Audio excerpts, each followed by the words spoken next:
Uttarakhand express में आप सभी का बहुत स्वागत है और मैं हूं आपके साथ में अमनदीप। खबरों की शुरुआत करते हैं। देहरादून में मिले radio active material electronic device मामले में एक और आरोपी राशिद को पुलिस ने सहारनपुर से गिरफ्तार कर लिया। इस मामले में पुलिस ने शनिवार को 5 आरोपियों को गिरफ्तार कर जेल भेजा था। ये सभी आरोपी राशिद से ही रेडियो एक्टिव मटेरियल खरीद कर लाए थे और पुलिस अभी ये पता लगा रही है कि रेडियो एक्टिव को देहरादून किस मकसद से लाया गया था। साथ ही police Bhabha atomic research centre की रिपोर्ट का भी इंतजार कर रही है और इस रिपोर्ट में माना जा रहा है कि कई बड़े खुलासे होंगे। और ज्यादा जानकारी के साथ में सतेंद्र वर्तवाल जुड़ गए हैं। सतेंद्र, अभी तक कितने आरोपी पुलिस ने गिरफ्तार कर लिए हैं और अभी हाल ही में जिस आरोपी को गिरफ्तार किया है उसकी क्या भूमिका? बिल्कुल, मैं आपको बताता हूँ कि जो रेडियो एक्टिव मटेरियल जो पुलिस को मिला है, ये शुक्रवार की ये घटना है। शुक्रवार को पुलिस को एक सूचना मिली है कि किसी घर में एक कोई रेडियो एक्टिव मटेरियल है। पुलिस वहाँ मौके पहुंचती है और पुलिस वहाँ मौके से 5 लोगों को अरेस्ट करती है और उनके पास पुलिस को जो मिला वो रेडियो एक्टिव मटेरियल ये पूरा बताया जा रहा था। पुलिस ने इसकी पूरी जाँच के लिए ये भाभा परमाणु अनुसंधान केंद्र को भेज दिया। साथ ही पुलिस अब इस मामले की जाँच कर रही है कि ये जो रेडियो एक्टिव जो पदार्थ है ये देहरादून में किस को देने के लिए लेके आई थी और क्या इसका यहाँ पे यूज होना था। वहीं पुलिस को ये भी जानकारी मिली है कि इसको दुबई से यहाँ तक पहुंचाया गया था और जो पहुंचाने वाली जो कड़ी थी, जो बीच की जो कड़ी थी, उस राशि को भी पुलिस ने आज अरेस्ट किया है। वहीं पुलिस अब इनसे पूछताछ लगातार कर रही है कि यहाँ पे किस कारण लेके आया गया था, साथ ही यहाँ इसका यूज क्या होना था, क्योंकि रेडियो एक्टिव ये पूरा पदार्थ है। पुलिस इसको आतंकवादी संगठनों से भी जोड़कर इस पूरे मामले को देख रही है। जी ठीक है सतेंद्र, आप बने रहिएगा, आगे भी खबर पर आपसे अपडेट लेंगे। देहरादून की नेहरू कॉलोनी के नवादा क्षेत्र में एक घर में कुछ क्रिश्चियन लोगों पर धर्म परिवर्तन कराने का आरोप लगा है। यहां पहुंचकर हिंदू संगठनों के लोगों ने बवाल किया और बताया जा रहा है कि घर में छोटे छोटे बच्चों को बंधक बना रखा था, जिनको जबरदस्ती बाइबल पढ़ाई जा रही थी। ये परिवार पहले ही हिंदू से क्रिश्चियन धर्म में परिवर्तित हुआ है और इन्हीं लोगों पर आरोप है कि इन्होंने आसपास के लोगों को लालच देकर ईसाई बनाना शुरू कर दिया है। वहीं हंगामे को देखते हुए मौके पर बीच बचाव के लिए पुलिस पहुंची और फिलहाल मामले की छानबीन की जा रही है। और ज्यादा जानकारी के साथ में सतेंद्र हमारे साथ में जुड़े हुए हैं। सतेंद्र, क्या है ये पूरा मामला और पुलिस की तरफ से क्या अभी तक कोई कार्रवाई की गई या कोई गिरफ्तारी हुई? बिल्कुल, मैं आपको बता दूं कि नवादा क्षेत्र जो कि नेहरू कॉलोनी थाना क्षेत्र के अंतर्गत आता है, वहाँ एक सूचना लंबे समय से ये मिल रही थी कि यहाँ पे धर्म परिवर्तन का पूरा ताना बाना बुना जा रहा है। पुलिस और इस पूरे मामले को देखते हुए हिंदू संगठन से जुड़े कई लोग आज वहाँ पहुंचे।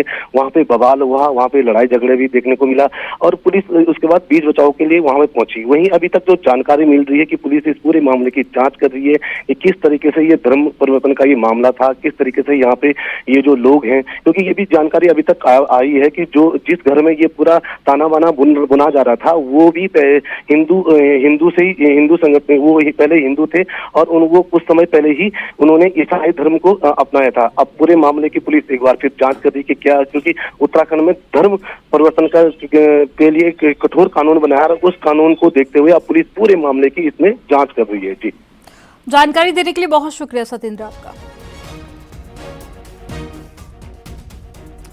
और हरिद्वार से बड़ी खबर है। यहां पर देहरादून से मुरादाबाद जा रही रोडवेज की बस बेकाबू होकर पलट गई और बस हाईवे से दीनदयाल पार्किंग में गिर गई, जिसमें 10 लोग ज्यादा घायल हो गए हैं और पुलिस फिलहाल मौके पर पहुंच गई है और लोगों को अस्पताल पहुंचाया जा रहा है। और ज्यादा जानकारी के साथ में पुलकित शुक्ला जुड़ गए हैं। पुलकित, कैसे हुआ यह हादसा? मुरादाबाद डिपो की बस है जो देहरादून से मुरादाबाद की ओर जा रही थी। बताया जा रहा है कि बस जो है अनियंत्रित हो गई अचानक और जो वीआईपी घाट के पास दीनदयाल पार्किंग है, दीनदयाल पार्किंग की ओर बस गिर गई। बस गिरने में दर्जन भर लोग जो है वो घायल हो गए हैं। हालांकि किसी भी तरह की जो जनहानि है वो इसमें अभी तक सामने नहीं आई है। तुरंत सूचना पर जो है पुलिस मौके पर पहुंची है और जो भी घायल थे, बसों के अंदर फंसे हुए थे, उनको बसों से बाहर निकाला गया और उसके बाद उनको अस्पताल में भेजा गया। अस्पताल हरिद्वार के जिला अस्पताल में उनका इलाज चल रहा है। 4 से 5 लोग जो है वो गंभीर रूप से घायल इसमें बताए जा रहे हैं, जिनको जो रेफर है वो हायर सेंटर के लिए किया गया है। बस मुरादाबाद डिपो की थी, बताया जा रहा है अनियंत्रित होकर ये पलटी। हालांकि बस के पलटने का क्या खास कारण क्या रहा उसके लिए जो है भी जांच की जा रही है। हालांकि ये पूरी तरह से जो हादसा है काफी बड़ा हादसा है। जब बस पार्किंग की ओर गिरी तो वहां पर कुछ गाड़ियां भी खड़ी हुई थी, कुछ कार खड़ी हुई थी, उन कार के ऊपर बस गिरी है, जिससे वो कार भी बुरी तरह क्षतिग्रस्त हो गई है। हालांकि किसी तरह की जनहानि इसमें अभी तक नहीं हुई है। गनीमत की बात ये रही है, पुलिस जो है मौके पर है और सभी को बाहर निकाल लिया गया है और मामले की हादसे की जो है जांच की जा रही है। जानकारी देने के लिए बहुत शुक्रिया आपका पुलकित।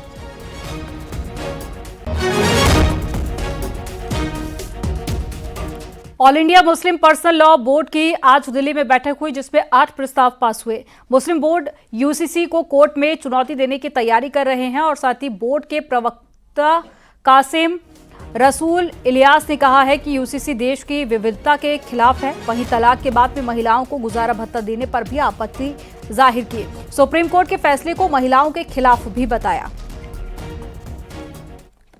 महसूस करते हैं कि यूसीसी जो है न सिर्फ कॉन्स्टिट्यूशन की स्पिरिट के खिलाफ है, बल्कि जो रिलीजियस फ्रीडम हमको यहाँ हासिल है उसके खिलाफ भी है।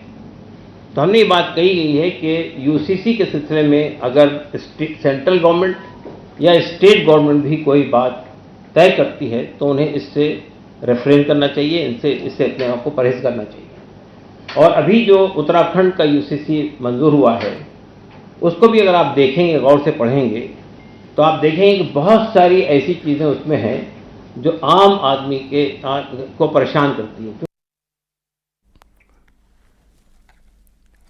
मुख्यमंत्री पुष्कर सिंह धामी ने रविवार को मुख्य सेवक सदन में प्रदेश के विभिन्न क्षेत्रों से आए लोगों की शिकायतों और समस्याओं को सुना। मुख्यमंत्री ने अधिकारियों को निर्देश दिए कि जो भी समस्या आ रही है उनका समयबद्धता से निपटारा किया जाए। सीएम धामी ने यह भी कहा है कि लोगों को सरकारी दफ्तरों में अनावश्यक रूप से न आना पड़े। सरकार द्वारा अधिकांश सेवाएं ऑनलाइन माध्यम से ही दी जा रही हैं। उन्होंने लोगों से अपील की है कि वह अपनी जो सरकार है उसके पोर्टल पर जाकर अपनी सरकार पोर्टल के माध्यम से दी जा रही विभिन्न ई सेवाओं का लाभ उठाएं। और मुख्यमंत्री ने एक बार फिर से सभी डीएम को तहसील दिवस और साथ ही बीडीसी की नियमित बैठकें करने के भी निर्देश दिए।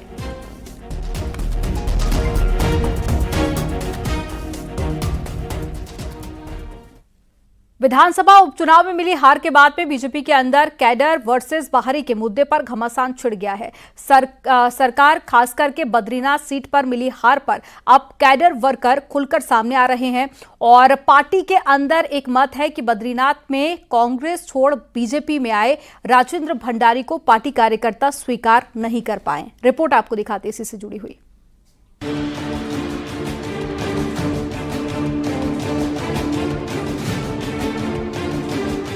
कांग्रेस मुक्त भारत का नारा देते हुए बीजेपी ने जिस तरह से रिकॉर्ड संख्या में कांग्रेसियों को पार्टी में शामिल किया, उससे हार्डकोर बीजेपी वर्कर्स में पहले से नाराजगी थी। लेकिन बद्रीनाथ विधानसभा उपचुनाव में मिली हार के बाद अब पार्टी के अंदर इस पर बहस भी शुरू हो गई है। धर्मपुर से बीजेपी विधायक विनोद चमोली का कहना है कि कैडर बेस्ड कार्यकर्ताओं की उपेक्षा का बद्रीनाथ उपचुनाव उदाहरण है। तो पार्टी महामंत्री आदित्य कोठारी का भी मानना है कि निष्ठावान कार्यकर्ताओं को मौका मिलना चाहिए। बद्रीनाथ सीट पर जो हुआ है, अगर उसकी एक लाइन में समीक्षा करें तो राजेंद्र भंडारी जी जो पूर्व विधायक रहे हैं वो एक कांग्रेस के वोट को भाजपा में कन्वर्ट नहीं कर पाए और भारतीय जनता पार्टी का कार्यकर्ताओं को स्वीकार नहीं कर पाया। यही उसका मूल कारण है कि वहां पर हम चुनाव हारे हैं, अन्यथा हम चुनाव भी जीत गए होते। राजनीतिक परिस्थितियों के हिसाब से निर्णय लिए जाते हैं और जैसी परिस्थिति होती है राजनीति में, अगर उस प्रकार का निर्णय नहीं लेंगे तो आगे नहीं बढ़ा जा सकता। लेकिन ये बात बिल्कुल सत्य है कि जो हमारा कैडर का वर्कर है, जो निष्ठा के साथ में, समर्पण के साथ में पार्टी का काम करते हैं, उनको भी आगे बढ़ने का मौका मिलना चाहिए। बीजेपी प्रदेश अध्यक्ष महेंद्र भट्ट का कहना है कि जब रिजल्ट नेगेटिव आता है तो इस तरह की बातें उठती रहती हैं, लेकिन वही परिणाम अगर पॉजिटिव आ जाए तो उसी में अच्छाई नजर आने लगती है। फिलहाल हार के कारणों पर विस्तार से मंथन किया जाएगा। देखिए, जब परिणाम नकारात्मक आता है तो बहुत से सुझाव आते हैं और जब पॉजिटिव आता है तो उसी में अच्छाई दिखाई देती है। पार्टी हर विषय पर चिंतन करेगी, विचार करेगी। बहरहाल कांग्रेस या अन्य दलों से बीजेपी ज्वाइन करने वाले नेताओं के लिए ये झटका हो सकता है, क्योंकि बद्रीनाथ उपचुनाव की हार और कार्यकर्ताओं की नाराजगी पार्टी को नए और पुराने कार्यकर्ताओं के मुद्दे पर रिव्यू करने को मजबूर कर सकता है। इस बात में कोई शक नहीं कि केदारनाथ विधानसभा उपचुनाव और प्रस्तावित निकाय चुनाव में पार्टी एक बार फिर कैडर वर्कर्स को प्राथमिकता वाली थ्योरी पर लौटाए। न्यूज़ 18 के लिए देहरादून से सुनील नवप्रभात की रिपोर्ट।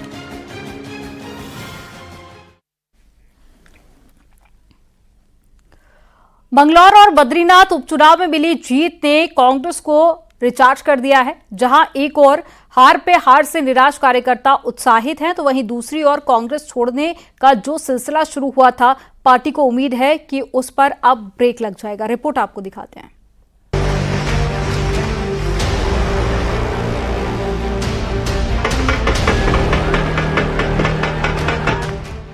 साल 2022 के विधानसभा चुनाव से लेकर चाहे चंपावत और बागेश्वर का उपचुनाव रहा हो या फिर 2024 का लोकसभा चुनाव, उत्तराखंड में एक भी चुनाव ऐसा नहीं था जिसमें कांग्रेस ने जीत दर्ज की हो। इससे उपजी हताशा और निराशा के बीच उसके एक के बाद एक कई बड़े नेताओं ने बीजेपी का दामन थाम लिया। विधायक राजेंद्र भंडारी का विधायकी तक से इस्तीफा दे देना उसके लिए किसी बड़े झटके से कम नहीं था। बीजेपी तो यहाँ तक का दावा कर बैठी थी कि कांग्रेस के कई विधायक पार्टी ज्वाइन करने के लिए आतुर हैं। ऐसे समय में उपचुनाव में मिली जीत पार्टी और पार्टी वर्कर्स के लिए संजीवनी जैसा है। एक तो ये जो बड़े लोग दल बदल करके जाते हैं, इसका अर्थ है जनता उसको अप्रूव नहीं कर रही है। सैद्धांतिक रूप से तुम गलत कर रहे हो और ठीक चुनाव के मौके पे जा रहे हो, तो ये और निंदनीय है। और लोग देख रहे हैं कि कारण कुछ और है, बता कुछ और रहे हो। कांग्रेस के सीनियर विधायक और पूर्व प्रदेश अध्यक्ष प्रीतम सिंह का कहना है कि ऐसे लोगों के लिए ये कड़ा संदेश है जो सोच रहे थे कि बीजेपी ही सब कुछ है। ये लोकतंत्र है और लोकतंत्र में जनता ने ऐसे लोगों को सबक सिखाने का काम किया है। लेकिन ये कड़ा संदेश है सरकार के लिए और ऐसे लोगों के लिए जो ये समझ रहे थे कि भारतीय जनता पार्टी ही सब कुछ है। तो उनको ये संदेश है कि भाई ये लोकतंत्र है और लोकतंत्र में जनता फैसला लेती है। कहते हैं डूबते को तिनके का सहारा। कांग्रेस के लिए इस जीत के और भी कई मायने हैं। राज्य में जल्द ही निकाय चुनाव भी प्रस्तावित है। पार्टी नेताओं को उम्मीद है कि उपचुनाव की ये जीत उसके लिए निकाय चुनाव का भी रास्ता साफ कर देगी। न्यूज़ 18 के लिए देहरादून से सुनील नवप्रभात की रिपोर्ट।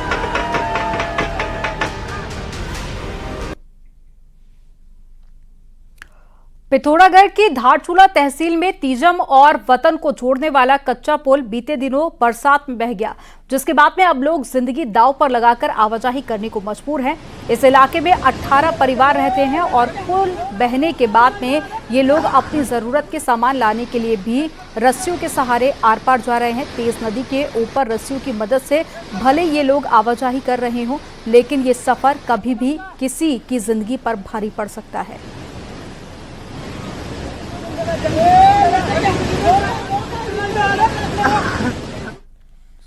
और जोशीमठ में लैंडस्लाइड से सड़क पर मलबा आ गया, जिससे कि गाड़ियों की लंबी कतार लग गई। जेसीबी के जरिए मलबे को हटाने का काम चल रहा है। ड्रोन से भी तस्वीरें ली गई हैं। आपको तस्वीरें दिखा रहे हैं। तस्वीरों में देखा जा सकता है कि किस तरह से लंबा जाम लग गया।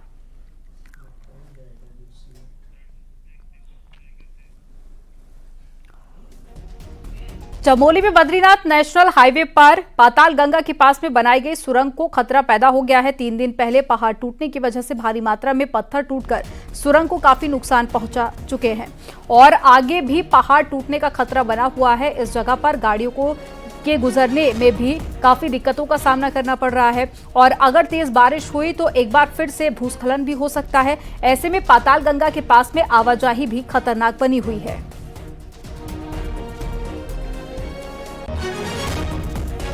कम से कम 2-3 दिन पहले ये मलबा आ रखा है और अभी तक आप लोग देख लीजिए, जितना ये एकदम छोटा जैसे चूहे का होल होता है ना, उस तरीके से इन लोगों ने यहाँ पे ये बिल टाइप का ओपन कर रखा है। तो अब अभी इसका ना तो सेफ्टी वॉल है ना कुछ है, ये ना मलबा ये साफ कर रखा है। अगर सडन इसको आगे से कुछ दिख भी नहीं रहा, हम लोग खुद गाड़ी चला रहे हैं तो आगे से कुछ दिख नहीं रहा है। इधर आते समय भी नहीं दिख रहा और उधर जाते समय भी नहीं दिख रहा। कितना खतरा बना हुआ? ये बहुत ज़्यादा खतरा है इसका। ये वाला जो पोर्शन है ना, ये हमारे गांव के सामने से है, बिल्कुल 100 मीटर।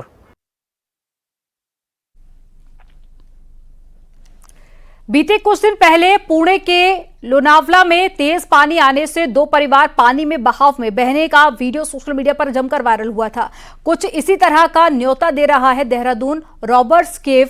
क्या है ये पूरा मामला, एक रिपोर्ट के जरिए आपको दिखाते हैं।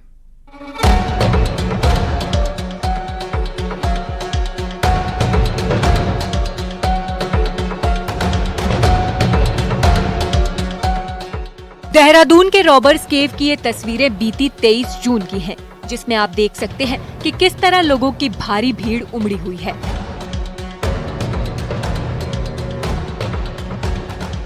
पर्यटकों से ठसाठस भरी इस केव में ये छोटा सा रास्ता है, जिससे लोग किसी तरह आ जा रहे हैं।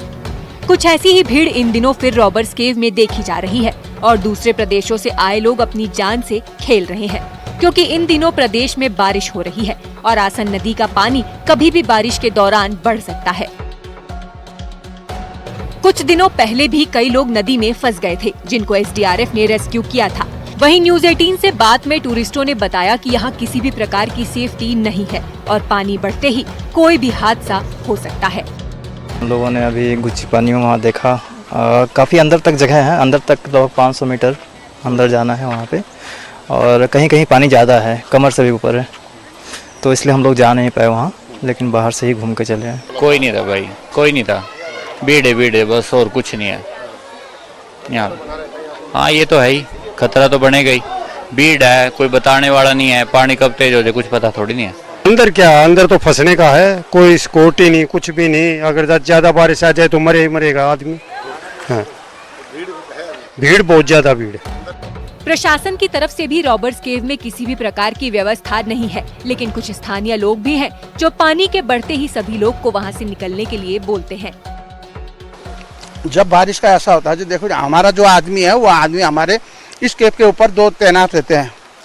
वो हमें जैसे मौसम खराब ऊपर हो जाते हैं तो हमें वीडियो फोन द्वारा कॉल करके हमें ज्ञात बता देते हैं कि यहाँ मौसम खराब हो गया। तो हमारे 4 आदमी केव के अंदर जाकर सारे जितने में घुस रखे हैं उसको तुरंत ही हम आधा घंटा 20 मिनट पहले हम उनको खाली करवा देते हैं। हादसों को देहरादून का रॉबर्ट्स केव न्योता दे रहा है और किसी बड़ी घटना होने का भी शायद प्रशासन इंतजार कर रही है। देहरादून का ये पर्यटक स्थल है रॉबर्ट्स केव। आप देख सकते हैं कि यहाँ पे अभी भी सैकड़ों की संख्या पे यहाँ पे पर्यटक पहुंचे हैं, जबकि मौसम बरसात का हो गया है और यहाँ बारिश कभी भी ऊपर से आती तो यहाँ पे पानी बढ़ जाता है, जिस कारण कई बार यहाँ यात्री फंसे भी रहते हैं और उनको अपनी जान से भी हाथ धोना पड़ता है। लेकिन अभी भी आप देख सकते हैं कि यहाँ पे हजारों की संख्या पे यहाँ पे पर्यटक पहुंचे हैं, जो कहीं ना कहीं एक खतरे को अलार्म दे रहे हैं। सत्येंद्र बर्तवाल, न्यूज 18 देहरादून।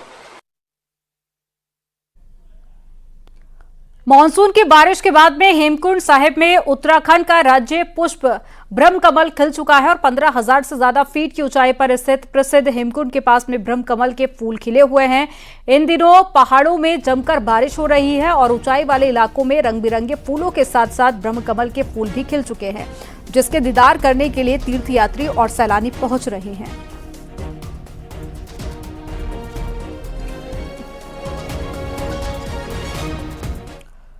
चमोली में फूलों की घाटी में इन दिनों रौनक है। चारों तरफ हरियाली छाई हुई है, रंग बिरंगे फूल खिले हुए हैं और इसी बीच फूलों की घाटी में रिकॉर्ड सैलानी भी पहुंच रहे हैं। अभी तक फूलों की घाटी में 3,705 विदेशी और साथ ही 5,479 देशी सैलानी पहुंच चुके हैं।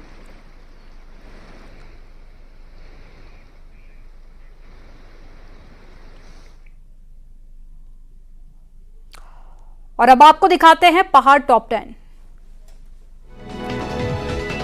रामनगर में साइंस फॉर सोसाइटी ने नए कानूनों के बारे में लोगों को जानकारी देने के लिए एक वर्कशॉप आयोजित की। अल्मोड़ा में वन श्रमिक संघ ने अब सरकार से आर पार की लड़ाई का मन बना लिया है। नियमितीकरण समेत कई मांगों को लेकर उग्र आंदोलन की तैयारी।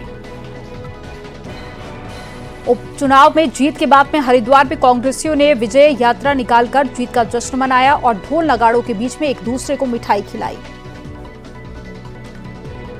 रामनगर के करनपुर में एक शख्स पर गुलदार ने हमला कर दिया। पीड़ित आम के बगीचे में सो रहा था, तभी गुलदार ने हमला किया। बागेश्वर के गरुड़ में कई सड़कों की हालत खराब है, जिसके चलते ग्रामीण कई दिनों से धरने पर बैठे हुए हैं। विकासनगर की ग्रामीण सड़कें तालाबों में तब्दील हो गई हैं। नालियां चौक होने से कई जगह पर पानी भर गया है। टनकपुर बागेश्वर रेल मार्ग संघर्ष समिति के बैनर तले रविवार को तहसील परिसर में लोगों ने जोरदार विरोध प्रदर्शन किया। अल्मोड़ा में राज्य सिविल सेवा का एग्जाम आयोजित किया गया, जिसमें 3,881 कैंडिडेट्स ने परीक्षा दी। उत्तरकाशी में हरेला पर्व पर वृहद पौधरोपण अभियान को लेकर तैयारी की जा रही है। इन दिनों पौधों की आपूर्ति और साथ ही गड्ढे तैयार करने का काम चल रहा है। रामनगर में महिला मंच ने हरेला पर्व का आयोजन किया, जिसमें कई स्कूली बच्चों ने भाग लिया। स्कूली बच्चों ने रंगारंग कार्यक्रम प्रस्तुत किए।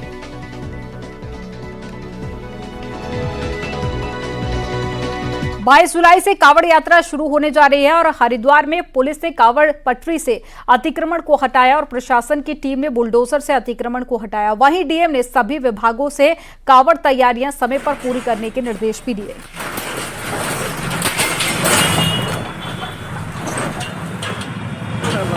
22 तारीख से हमारे कांवड़ की यात्रा शुरू हो रही है, तो उसमें जितने भी विभाग हैं, उसमें खासकर जल संस्थान, जल निगम, क्योंकि करोड़ों की संख्या में श्रद्धालु आ रहे हैं, इरिगेशन डिपार्टमेंट, जिला पंचायत, रूरल एरियाज में जिनकी जिम्मेदारी है शौचालय को ठीक करना, नए शौचालय बनाना, उनकी सफाई करना। नैनीताल के कैचीधाम तहसील के सुयालबाड़ी में गुलदार का नवजात शावक मिला है और ग्रामीणों ने इस शावक को देखा, लेकिन शावक की मां कहीं भी आसपास नहीं दिखी, जिसके बाद में ग्रामीणों ने इसकी सूचना वन विभाग को दी। वन विभाग की टीम ने शावक को अपने कब्जे में लिया। इस दौरान ग्रामीणों और वन विभाग की टीम ने शावक को दूध भी पिलाया, जिसके बाद में इस गुलदार को रानीबाग रेस्क्यू सेंटर भेज दिया गया। अल्मोड़ा पिथौरागढ़ के सांसद अजय टम्टा केंद्र में उत्तराखंड से इकलौते मंत्री हैं और टम्टा के मंत्री बनने के साथ ही क्षेत्र के लोगों की उम्मीदें भी बढ़ गई हैं। अब आलम यह है कि उनकी ही लोकसभा से पहाड़ में रेल लाइन बिछाने की मांग शुरू होने लगी है। रिपोर्ट आपको दिखाते हैं।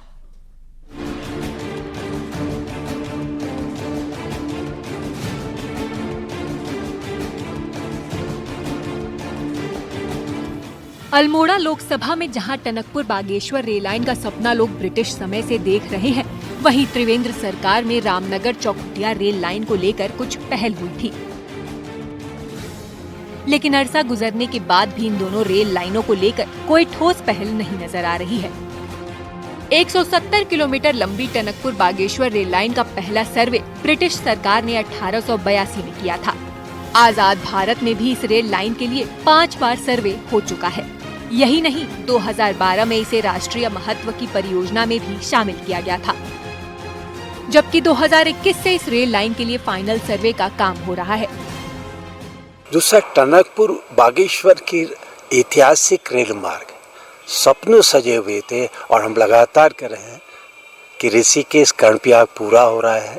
क्या टनकपुर बागेश्वर की शुद्ध भारत सरकार लेगी? एज ए सांसद, ऐसे मंत्री, ये 2 चीजें हैं।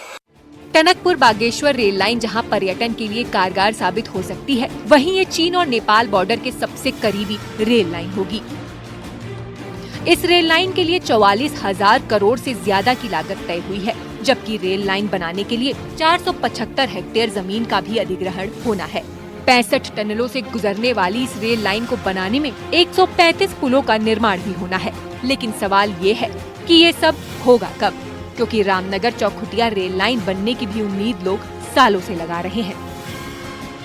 अब टनकपुर से बागेश्वर का सर्वे का काम हमारा पूरा हुआ है और दूसरा रामनगर चौखुटिया गैरसैंण का काम भी हमारा सर्वे का हुआ है और मैं इस दिशा में बहुत तेज गति से हूँ, क्योंकि मेरे संसदीय क्षेत्र के इंटरनल यानी कि हिल स्टेशन के अंदर, पहाड़ के अंदर ट्रेन आए। गढ़वाल में ऋषिकेश कर्णप्रयाग रेल लाइन का काम शुरू होने के बाद कुमाऊं के लोग भी रेल का सपना देखने लगे थे, लेकिन लंबा समय गुजरने के बाद भी इस सपने को साकार करने की कोई ठोस पहल नहीं हो पाई। ऐसे में एक बार फिर कुमाऊं की इन दोनों रेल लाइनों की मांग तेज हो रही है। अल्मोड़ा से किशन जोशी के साथ पिथौरागढ़ से विजयवर्धन उप्रेती की रिपोर्ट। यहाँ रुकेंगे एक छोटे से ब्रेक के लिए। आप देखते रहिए न्यूज़ 18।